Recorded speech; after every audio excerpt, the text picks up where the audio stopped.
दोस्तों नमस्कार, मैं हूं क्षितिज कांत और आप देख रहे हैं 4 PM news network.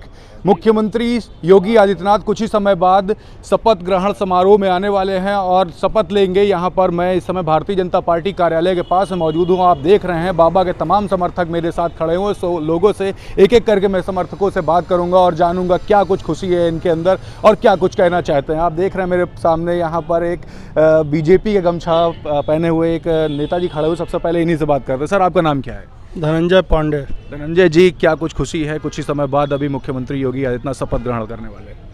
Yogi ji के मुख्यमंत्री पद पर शपथ ग्रहण करने से मुझे लगता है कि क्षेत्र में क्या पूरे प्रदेश में काफ़ी शांति व्यवस्था बरकरार रहेगी और हम सभी लोग केवल इनके राज्यकाल में जो सुरक्षा व्यवस्था रही उससे प्रभावित होकर के मुझे लगा है कि अब जीत हुई है। और यह मुझे पूरा विश्वास है कि योगी जी का दूसरा नाम बुलडोज़र बाबा पड़ा है और बुलडोज़र बाबा यानी अपराधियों पर उनका दबदबा कायम रहने के कारण यह पूरा का पूरा प्रदेश योगी जी के नाम पर इस बार चुनाव जीता है। और अपने इस योगी जी को, इस संत को अगर हम शपथ ग्रहण करते हुए देख रहे हैं तो मुझे अपार खुशी होगी। कहाँ से आए हुए हैं आप? मैं मधुबन विधानसभा से आया हुआ हूँ। इतनी दूर दूर से लोग आए हैं। सर, आप कहाँ से आए हैं? मधुबन विधानसभा मधुबन से आप भी आए हैं। क्या कहना है बुलडोज़र बाबा के लिए?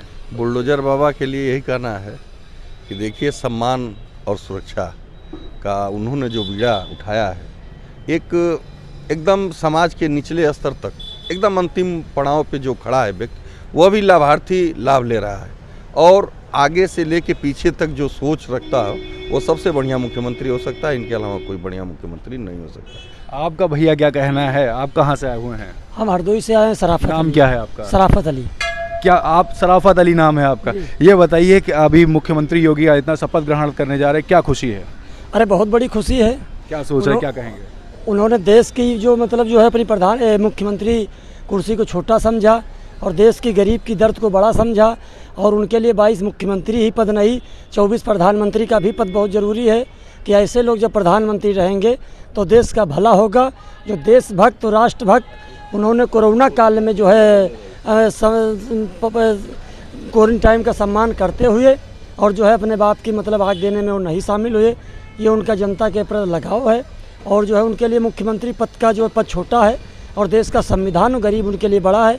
उनके लिए 24 में प्रधानमंत्री के लिए भी बहुत जरूरी है योगी आदित्यनाथ जी के लिए। जय श्री राम। पीछे तो जय श्री राम का नारा लग गया है। आगे आइए। काला चश्मा लगाए, देखिए कितने स्मार्ट लगे। नाम क्या है सर आपका? मनोज शुक्ला। कहाँ से हैं शुक्ला जी? मधुबन से। मधुबन से आप भी हैं। प्रधानमंत्री के पद के बारे में बात कर दिया, क्या कहेंगे? भविष्य में माननीय योगी जी को प्रधानमंत्री बनाया जाए और हमें लग रहा है कि काफ़ी दिनों तक वो रहेंगे इस पूरे इंडिया में प्रधानमंत्री बनकर। एक मजबूत अपना वो देंगे। बाकी हमारे चेयरमैन साहब मधुबन से आए हुए हैं, इनसे संपर्क कर लें। संपर्क कैसे कर ले? आपके मन में क्या चल रहा है शपथ ग्रहण समारोह को लेकर के? बिल्कुल बिल्कुल अपार खुशी है और इसी बात पर भारत माता की जय, भारत माता की जय। देख रहे हैं, आपसे कहा है बात करने के लिए, प्रधानमंत्री पद की शपथ लेते हुए भी देखना चाहते हैं। देखिए, अभी तो फिलहाल हमको पास मिला है जी और हम मधुबन विधानसभा की जब सीट जीते थे श्री राम विलास चौहान जी, तो हम लोगों को बहुत खुशी हुई थी। और मऊ जिला में एक ही सीट जो भारतीय जनता पार्टी के हाथ में आई है और मुझे उम्मीद है कि वो भी मंत्री बनेंगे। और भविष्य में देखिए, अभी मोदी जी जो हैं, हमको लगता है कि एक पंचवर्षीय और प्रधानमंत्री रहेंगे, उसके बाद ही पार्टी का जो निर्णय होगा। और आऊँगा आपके पास भी। मोदी जी के बाद वो सबसे बड़े दावेदार भी हैं, ये जान लीजिए।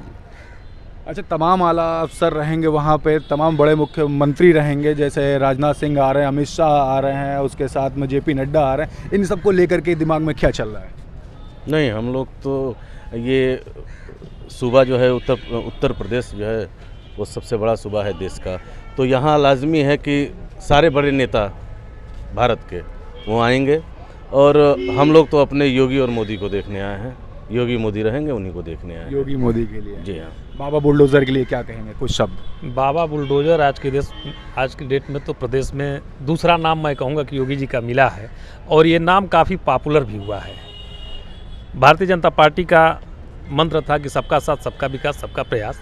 लेकिन मुझे लगता है कि प्रदेश में राष्ट्रवाद, शांतिवाद और बुलडोजरवाद, ये 3 बात चल रहा है और इस पूरे चुनाव का ये मूल मंत्र रहा है। और जनता ने जातवाद से हट करके राष्ट्रवाद, बुलडोजरवाद पर ही वोट किया है।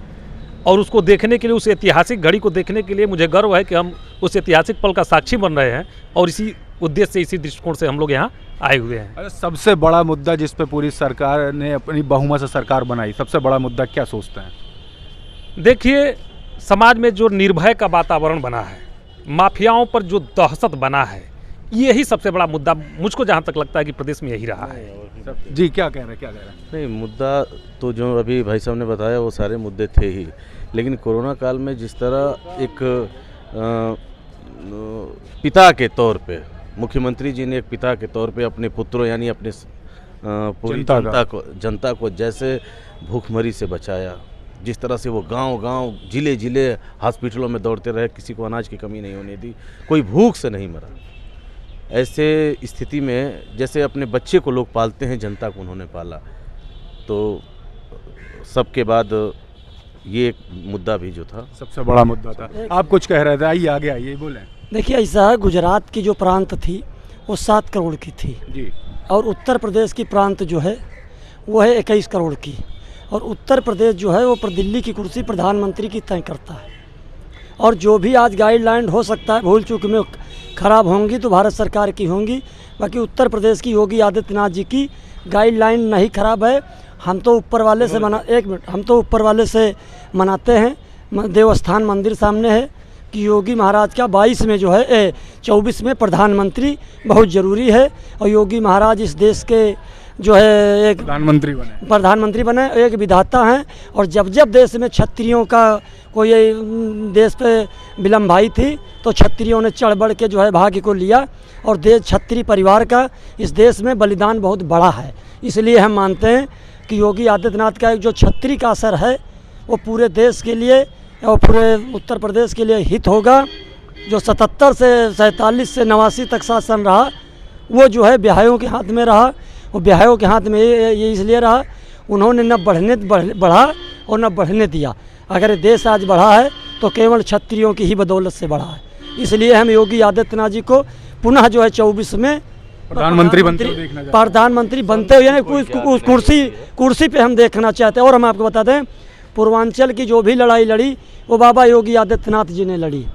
जो 22 का चुनाव हुआ है वो केवल योगी जी के न बिल्डोजर के नाम पर हुआ है, केवल एक उनके सबके साथ और सबके विकास पे और सबके विश्वास पे। इसलिए जो है प्रदेश की जनता पीछा कर रही है कि 24 में हम माननीय अपने योगी आदित्यनाथ जी को प्रधानमंत्री देखना चाहते हैं। और मुझे उम्मीद है कि हिंदू हो या मुसलमान हो, सबको जो है 24 तक योगी जी एक साथ लेके चलने काम करेंगे।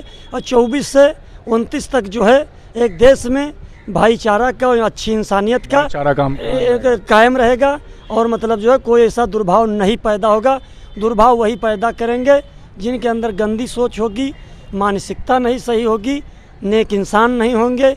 ये काम अगर कोई कर सकता है सही काम और देश को साथ में लेके चल सकता है और प्रधानमंत्री के रूप में माननीय योगी आदित्यनाथ जी बन सकते हैं, तो उन पर जनता भरोसा किए है कि योगी आदित्यनाथ जी शुद्ध फैसला लेंगे और सही काम करेंगे और किसी को पीड़ा नहीं पैदा होगी। आपने कहा संत की कोई जात नहीं होती। नहीं, संत की कोई जात नहीं होती।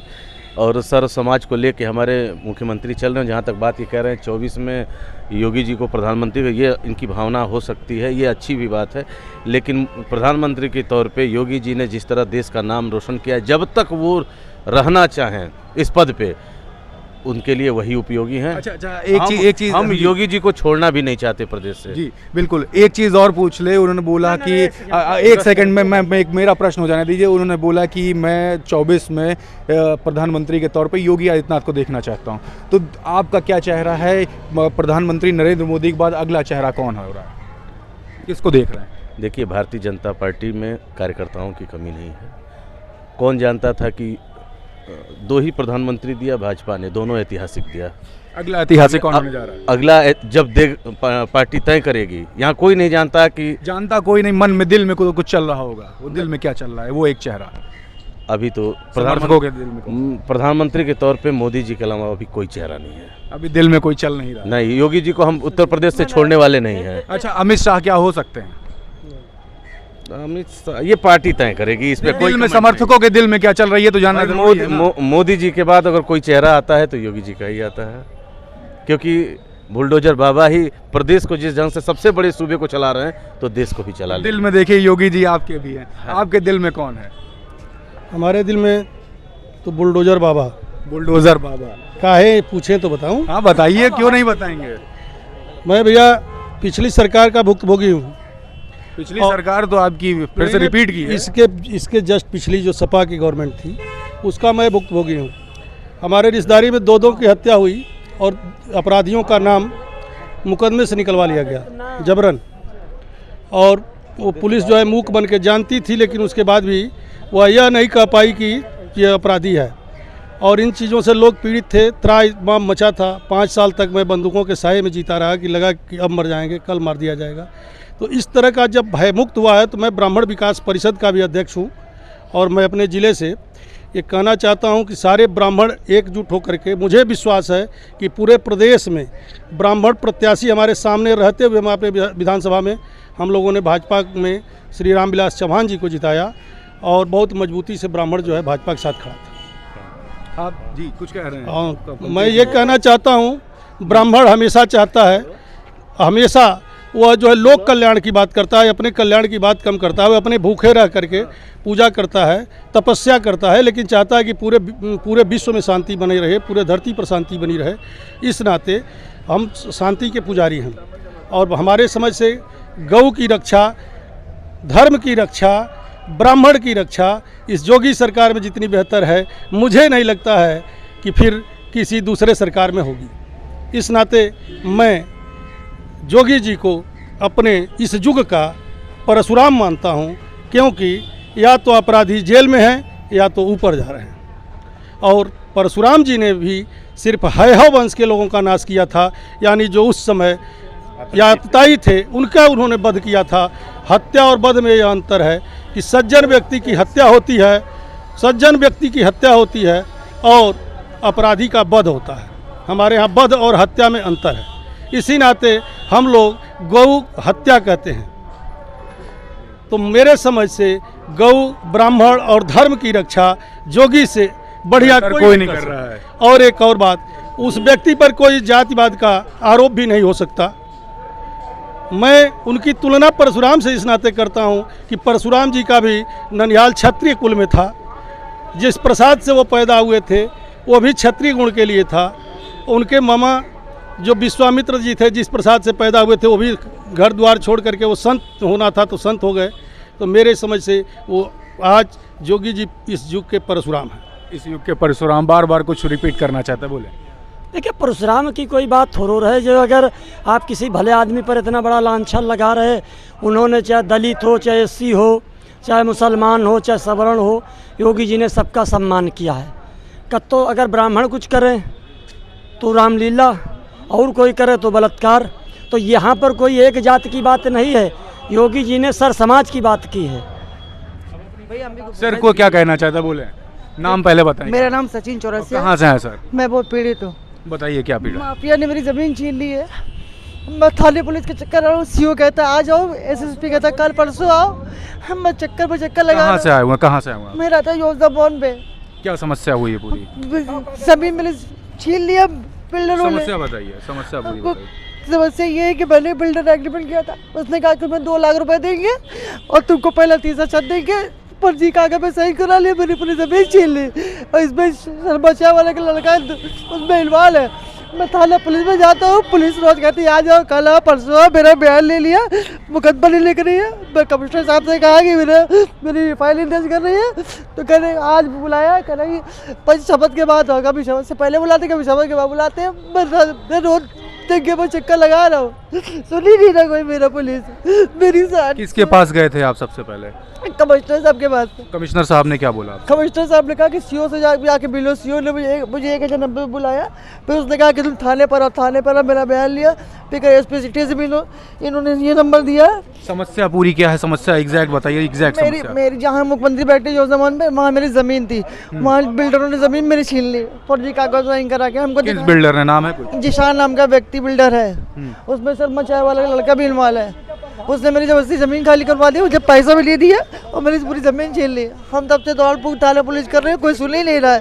और योगी जी कहते हैं माफिया के खिलाफ अभियान चलाओ, कुछ मेरी मदद नहीं कर रहा कोई। जब पुलिस नहीं कर रही तो योगी जी से मैं रिक्वेस्ट कर रहा हूँ मेरी मदद करी जाए, मैं रो रहा हूँ। आपका नाम क्या है और आपका नंबर, मोबाइल नंबर? मेरा नाम सचिन चौरसिया है, मेरा मोबाइल नंबर है 9026838987। आप ये देख रहे हैं, मैंने यहाँ बात किया, कुछ ही समय बाद मुख्यमंत्री योगी आदित्यनाथ शपथ लेंगे और तमाम मैंने उनके जो समर्थक हैं उनसे बात किया। उसी दौरान एक लोग हमसे मिले, अपनी समस्या बताई। ग्राउंड से जुड़े हुए मुद्दों को जानने के लिए 4 PM न्यूज़ नेटवर्क सब्सक्राइब करें और इस तरीके की खबर से जुड़े रहने के लिए मेरी ये वीडियो शेयर ज़रूर करें और जितना ज़्यादा हो सके मेरा इस चैनल को सब्सक्राइब करें। मैं हूं क्षितिज कांत, कैमरा पर्सन शुभम के साथ। धन्यवाद।